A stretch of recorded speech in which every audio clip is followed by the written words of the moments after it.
पहले कभी न हमने कहा, लो आज सनम ये कहते हैं, हम आपके दिल में रहते हैं। 3 फीट के दूल्हे राजा फूल बाबू और 2.5 फीट की दुल्हन असगरी बेगम पर ये लाइन मुफीद बैठती है। फूल बाबू फैक्ट्री में मजदूरी करते हैं तो असगरी लहठी पर कढ़ाई करती है। ये दोनों अपनी अपनी जिंदगी में मशरूफ थी। लॉकडाउन में जब काम बंद हुआ तो समाज की नजरें इन पर पड़ी। फिर ख्याल आया कि दोनों की जोड़ी क्या खूब जमेगी। फिर क्या, समाज की पहल पर दोनों का निकाह हुआ और इस तरह फूल बाबू और असगरी बेगम की रब ने बना दी जोड़ी। दोनों का जोड़ी जम रहा था, इसलिए इसकी शादी करा दी गई है। दोनों के गार्जियन खुश हैं। ये जोड़ी ऊपर वाले का ही देन है कि हम लोगों ने कोशिश कर करके इसका ये किया। दूसरी बात, पूरे समाज के लोग इस शादी से खुश हैं। धनबाद की बेटी सोनू न सिर्फ लक्ष्य पर निशाना साधेगी बल्कि अपने अधूरे सपने भी पूरे करेगी। प्रशासन की ओर से उसे 20,000 रुपए की मदद मिली है। दरअसल राष्ट्रीय स्तर की तीरंदाज रही सोनू लॉकडाउन में आर्थिक तंगी के चलते सड़क पर सब्जी बेचने को मजबूर थी। न्यूज 18 ने उसकी कहानी दिखाई तो हर तरफ से मदद के हाथ बढ़ने लगे। इससे उत्साहित सोनू अपने टूटे हुए धनुष को दुरुस्त करने में जुट गई हैं। परिजन भी मदद के लिए प्रशासन और मीडिया को धन्यवाद दे रहे हैं। डीसी सर हमको 20,000 का चेक दे के सम्मानित किए और बोले बाबू जहाँ तक होगा हम तुम्हारा मदद करेंगे। डीसी सर को थैंक यू बोलते हैं।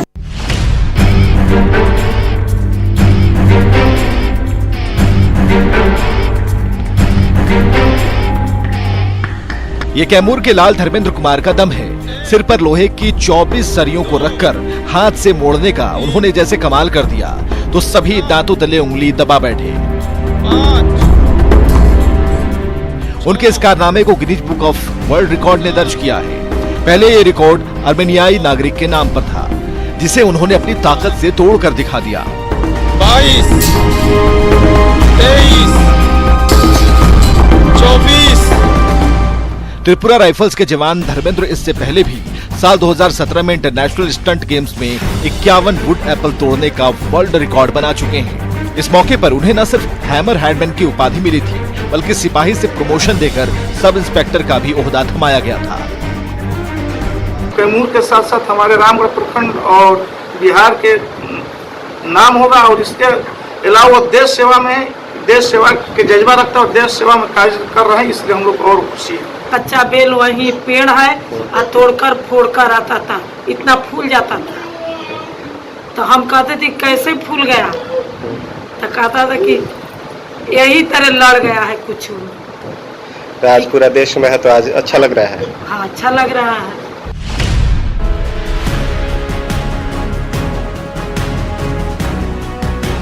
गुमला की बेटी रीना जब से तमिलनाडु से लौटी है उस पर दुखों का पहाड़ टूट पड़ा है। गांव वालों ने उसके साथ उसके परिवार को गांव से बाहर इस स्कूल में रहने पर मजबूर कर दिया है। अब यही खाना पकता है और यही उसका ठिकाना है। दरअसल कौशल विकास केंद्र से ट्रेनिंग लेने के बाद रीना कुमारी तमिलनाडु की फैक्ट्री में काम कर रही थी, लेकिन लॉकडाउन के चलते उसे वापस लौटना पड़ा।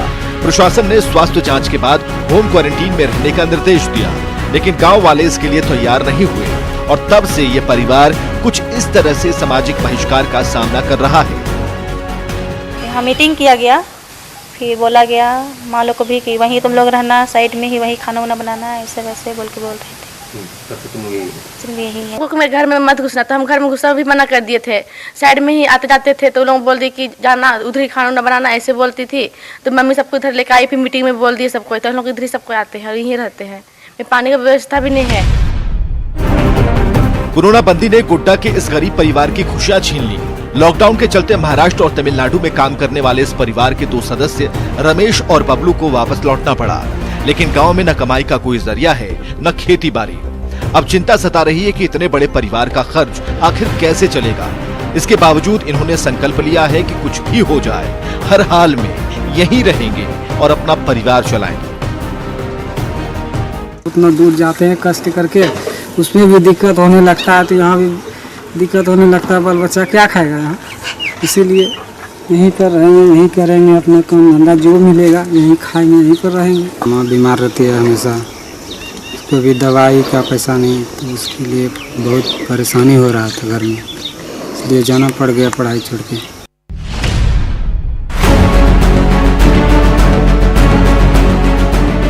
जाना था गुमला लेकिन पहुंच गए पाकुड़। भूख प्यास से तड़प रहे मजदूरों की कुछ ऐसी ही दुख भरी कहानी है। दरअसल ये सभी मजदूर जयपुर से रांची जाने वाली श्रमिक स्पेशल ट्रेन में सवार हुए थे, लेकिन उनकी ट्रेन रांची के बजाय पश्चिम बंगाल के मालदा रेलवे स्टेशन पहुंच गई। वहां दुखड़ा सुनाने पर आरपीएफ की टीम इन्हें पश्चिम बंगाल और झारखंड की सीमा पर चांदपुर में छोड़ गई।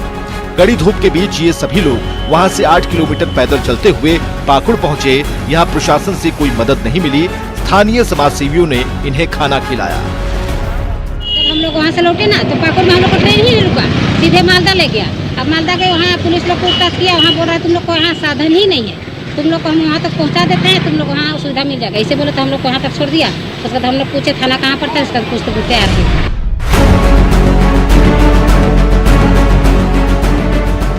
कोरोना काल में झारखंड की 20,000 से ज्यादा गर्भवती महिलाएं दूसरे राज्यों में फंसी हैं। इन्हीं की मदद के लिए रांची में 24 घंटे काम कर रहा है प्रवासी कंट्रोल रूम, जहां रोजाना ऐसी कई महिलाएं मदद की गुहार लिए फोन कर रही हैं। इसी दौरान राजस्थान में फंसी झारखंड की बेटी का फोन आया तो पूरा महकमा एक्टिव हो गया। झारखंड के मंत्री सत्यानंद भोक्ता भी हर दिन कंट्रोल रूम आते हैं और कामकाज का जायजा लेते हैं। कई प्रवासी मजदूरों से खुद बात करते हैं और उनकी मुश्किलें दूर करने की कोशिश करते हैं। कि हम लोग रजिस्ट्रेशन कर रहे थे, वही समय कुछ लोग लिखवा दिए थे कि यहाँ मेरे साथ एक गर्भवती महिला है, तो हम लोग बाद में उसको पूरा ही जांच किए कि कितने लोग सही में प्रेग्नेंट है, और उन लोगों के लिए एक अलग से स्पेशल ट्रेन आई, तो उसमें वो लोग आया और उसके बाद में उन लोगों को क्वारंटाइन में रखा गया।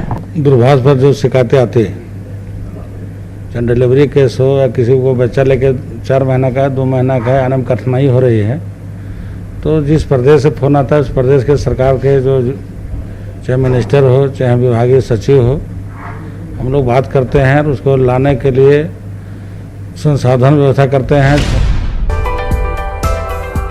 अनलॉक 1 के दौरान जिंदगी धीरे धीरे पटरी पर लौटने लगी है। फुटपाथ पर गतिविधियां बढ़ने लगी हैं। उत्तर प्रदेश से आए बंजारे गुब्बारे और प्लास्टिक के खिलौने लेकर सड़क पर आ गए हैं। दरअसल लॉकडाउन के दौरान ये बंजारे जमालपुर में लंबे समय से फंसे थे। इनकी माली हालत बेहद बिगड़ गई थी, लेकिन सरकार के अनलॉक 1 के दौरान ये सभी फिर से अपनी जिंदगी की गाड़ी पटरी पर लाने की कोशिश में जुट गए।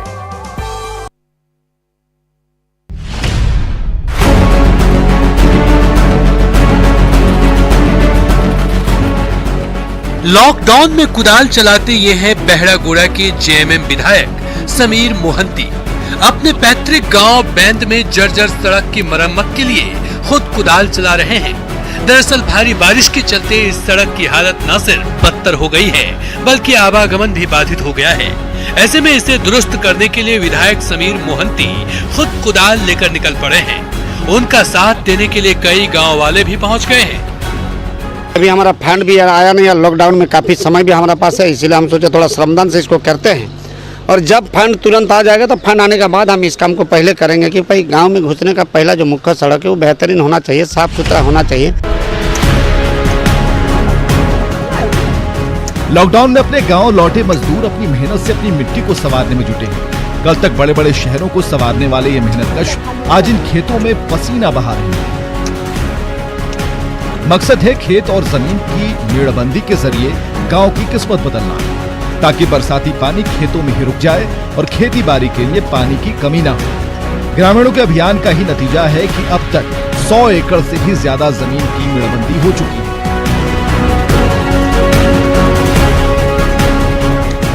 इस गांव में हम लोग ना पानी बचाव और अभी जमीन बचाव, जंगल बचाव का काम कर रहे हैं। विशेषकर हम लोग का पानी बचाव के लिए कर रहे हैं। टीसीबी गड्ढा हुआ, जो टीसीबी गड्ढा हुआ तो वो वाला पानी बचाव के लिए कर रहे हैं हम लोग। अचानक हम लोग को लोकप्रिय दीदी सब आई हर समझाई कि ऐसा ऐसा काम है, लॉकडाउन में तुम लोग कहाँ जाओगे, तो ऐसा काम करो जो कि तुम लोग का रोजगार भी मिले, हर पानी बचाओ। धनबाद के मेहनतकश मजदूर अब अपने हाथों से अपने गांव की तकदीर संवारेंगे।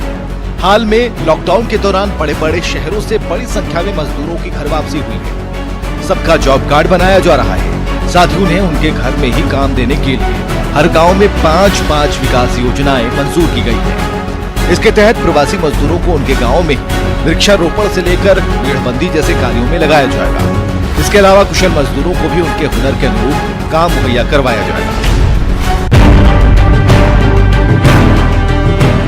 कोरोना काल में पानी के लिए धूप का इंतजार, कुछ ऐसी ही कहानी है गंगा तट पर बसे साहिबगंज के दुर्गा टोले की। कड़कती धूप होती है तभी ग्रामीणों को पानी मिलता है, वरना कई किलोमीटर दूर से पानी लाइए। दरअसल गांव में सोलर पानी टंकी लगी है जो कड़ी धूप में ही प्यास बुझा पाती है। कभी आसमान में बादल छाए तो कई किलोमीटर दूर से साइकिल पर पानी ढोने के सिवाय कोई और चारा नहीं बचता, क्योंकि गांव में लगे ज्यादातर चापाकल खराब पड़े हैं। धूप रहता तो सोलर चार्ज होती है, चार्ज के कारण हम लोग का टंकी पानी भर जाती है और उसी से पानी ले जाते हैं। अगर धूप नहीं रहती है तो चार्ज भी नहीं हो पाती है और पानी कहाँ से ले जाएंगे, तो इसीलिए उधर से लेकर आते हैं पानी। जिस दिन धूप रहता है उस दिन पानी मिलता है, धूप नहीं रहता है पानी नहीं मिलता है। लोग यहाँ से बहुत दूर दूर जाके झरना से पानी लेके आते हैं।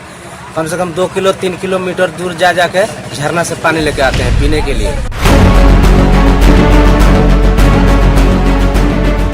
ये लातेहार सेंट्रल स्कूल में बने क्वारंटीन सेंटर का हाल है। चारों तरफ गंदगी बिखरी है, साफ सफाई का इंतजाम नहीं है, टॉयलेट का बुरा हाल है। प्रवासी मजदूरों को बदबू के बीच समय काटना पड़ रहा है। बारिश के बीच मच्छर और कीड़ों ने परेशान कर रखा है। कभी खाना मिलता है तो कभी भूखे गुजारा करना पड़ता है। बड़े बड़े शहरों से लौटने के बाद लातेहार जिला प्रशासन ने इन मजदूरों को उनके हाल पर छोड़ रखा है।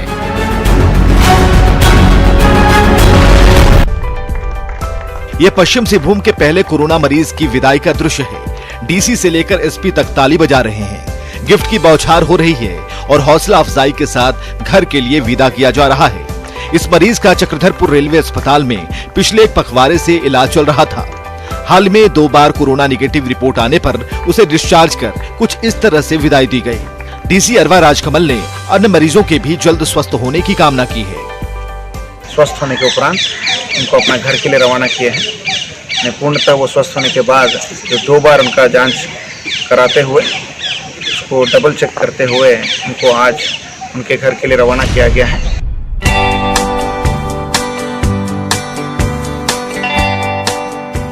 कोरोना काल में खुद की सुरक्षा के लिए मास्क लगाना बेहद जरूरी है।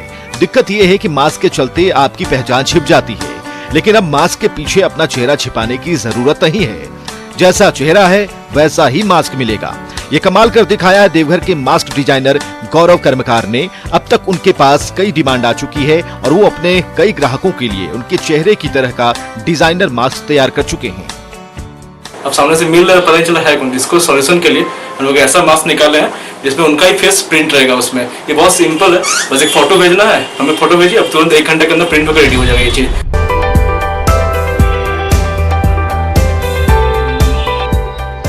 कोरोना काल में जब मास्क आम जिंदगी का हिस्सा बन गया तो ऐसे समय में दरभंगा के लोक कलाकार उसी मास्क को आकर्षक मिथिला पेंटिंग के जरिए खूबसूरत कर रहे हैं, उसका रंग रोगन कर रहे हैं। बाजार में इसकी कीमत 20 से 200 रुपए तक होती है। इन दिनों उसकी डिमांड बढ़ी हुई है। लॉकडाउन में घर बैठे मिथिला कलाकारों को रोजगार का बड़ा मौका मिल गया है। ऑनलाइन कंपनी अमेजन ने भी मिथिला पेंटिंग से सजी मास्क के लिए एक बड़ा ऑर्डर दिया है। ऑनलाइन भी बहुत अच्छा रिस्पांस इसका हो रहा है और यहाँ के लोग भी खरीद रहे हैं, आकर के घर से ले जा रहे हैं। काफ़ी सारा ऑर्डर ऑनलाइन से बहुत सारे लोग आके ले जाते हैं, देश विदेश अगल बगल हर जगह से लोग आके ले जाते हैं। आज हमको बहुत ज़्यादा ऑर्डर आता है जो हम लोग बना नहीं पाते हैं। तो हम लोग और बढ़ावा दे रहे हैं। हम लोगों को मास्क की जरूरत है। सरकारी स्तर पर भी हम लोग अभी सरकार के द्वारा निर्णय लिया गया कि प्रत्येक पंचायतों में भी मास्क बांटना है, तो जैसे वो होगा। जहाँ चाह वहाँ राह। यदि इंसान में हिम्मत और जज्बा हो तो विपरीत परिस्थितियों में भी वह रास्ता खोज निकालता है। हम बात कर रहे हैं सीतामढ़ी के बाजपट्टी प्रखंड की रहने वाली सुखचैन देवी की, जो बाल काटने और दाढ़ी बनाने का काम करती है। अब तक इस पेशे पर जहां पुरुषों का ही आधिपत्य था, वहीं इस रूढ़िवादी नियमों को तोड़ते हुए सुखचैन देवी ने हजामत को ही अपना पेशा बना लिया। सीतामढ़ी के मर्दानी की कहानी इलाके में इस तरह फैली कि वह रातों रात रोल मॉडल बन गई। के लिए हमको पास कुछ भी नहीं था, इसीलिए लिए काम करने लगा नाई का। यही लॉकडाउन हुआ है जब तक से करने हम। कोरोना काल में पीपीई किट, मास्क और सैनिटाइजर सेफ्टी कवच बनकर सामने आए हैं। 70 दिन बाद जब पटना के ब्यूटी पार्लर और सैलून खुले तो पीपीई और मास्क से लैस कर्मचारी ड्यूटी करते दिखे।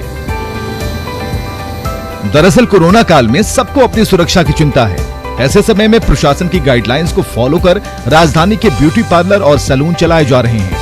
कस्टमर की थर्मल स्क्रीनिंग होती है, सैनिटाइजर लगाया जाता है, तब जाकर पीपीई से लैस कर्मचारी ग्राहकों की सेवा में जुटते हैं।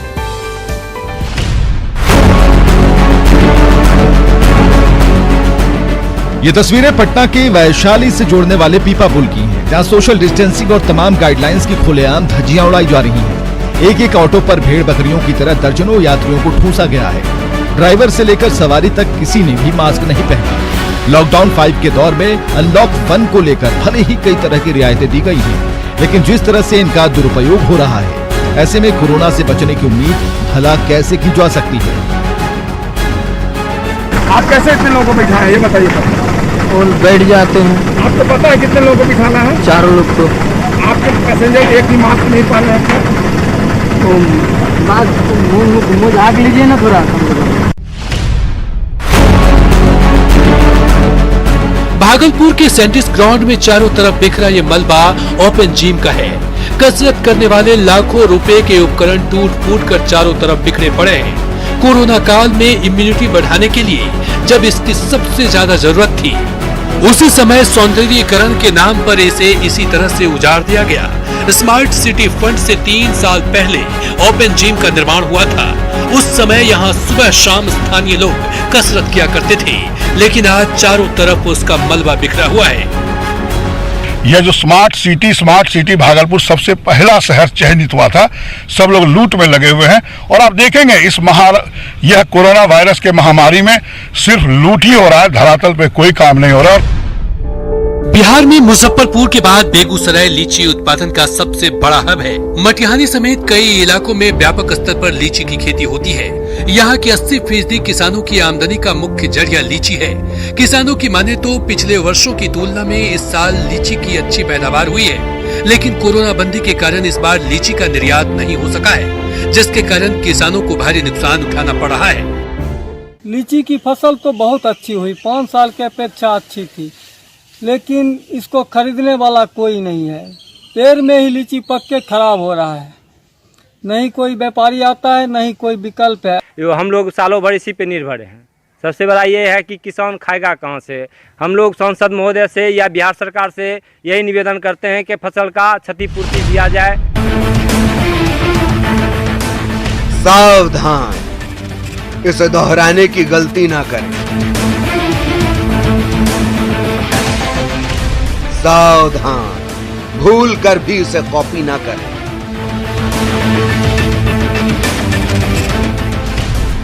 सावधान, ऐसा करना जानलेवा है। जी हां, हमारा इरादा आपको डराना नहीं, सचेत करने का है, ताकि गलती से भी ऐसा करने की गलती ना करें।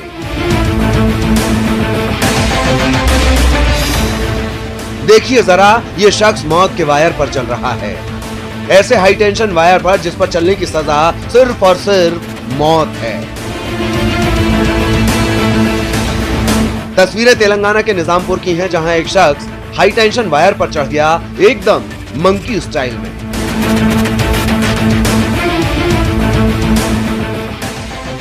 तारों के बीच लटक रहे पेड़ की एक टहनी को हटाने ताकि गुल हुई बिजली वापस आ जाए। सोशल मीडिया पर यह वीडियो जबरदस्त वायरल है, लेकिन आपसे न्यूज़ 18 की अपील है, आप भूल कर भी इस तरह हीरो बनने की कोशिश ना करें। कोई भी समस्या हो तो बिजली विभाग को बताएं, इस तरह की हरकत तो भूल कर भी ना करें। Bureau report, news 18 network. आज विश्व साइकिल दिवस है। 3 जून 2018 में संयुक्त राष्ट्र ने साइकिल उपयोग को बढ़ावा देने के लिए पहली बार विश्व साइकिल दिवस मनाने की शुरुआत की थी। और वर्तमान कोरोना काल में सोशल डिस्टेंसिंग में सहायक साइकिल मजदूरों की मददगार बनी।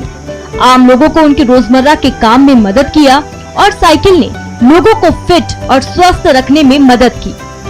पहले साइकिलिंग जो है वो एक तरीके से ट्रांसपोर्टेशन था, वो नीड था, डेली रोजमर्रा के सारे काम साइकिल से किए जाते थे। लेकिन धीरे धीरे जैसे जैसे मोटरसाइकिल्स और कार्स वगैरह आई, इसको साइकिल को सब लोग भूल गए।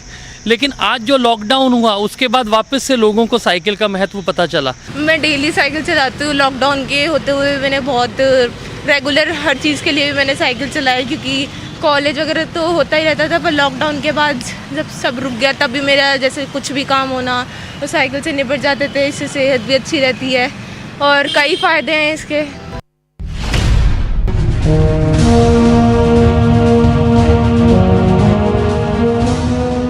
कोरोना काल में लौहनगरी के इंटरनेशनल साइकिलिस्ट रहे स्वर्ण सिंह को सिक्योरिटी गार्ड बना डाला है। एक जमाना वो भी था जब स्वर्ण सिंह ने एशियन गेम्स से लेकर कई राष्ट्रीय और अंतर्राष्ट्रीय प्रतियोगिताओं में देश का नाम रोशन किया था। उन्हें कई सम्मान मिले थे, लेकिन बाद में उनकी माली हालत ऐसी बिगड़ी कि जमशेदपुर के बारेडी बस्ती में बसना पड़ा और हालात ने उन्हें सिक्योरिटी गार्ड बना डाला।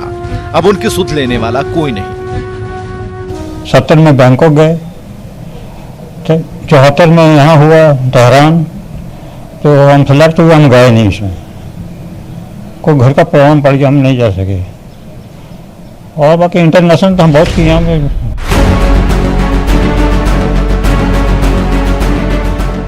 कोरोना से हर कोई परेशान है, पूरी दुनिया इससे छुटकारा पाना चाहती है। ऐसे समय में सिवान में अंधविश्वास का नजारा दिख रहा है। कोरोना से निजात पाने के लिए ये महिलाएं खेत में कोरोना माई की पूजा का होम कर रही हैं। निर्जन मैदान में अड़हुल फूल, लड्डू और लौंग का भोग लगाया जा रहा है। दावा किया जा रहा है कि इससे कोरोना का प्रकोप थम जाएगा, लेकिन सच्चाई यही है कि इससे कोरोना से मुक्ति तो नहीं मिलेगी, बल्कि कोरोना को न्योता जरूर मिल जाएगा।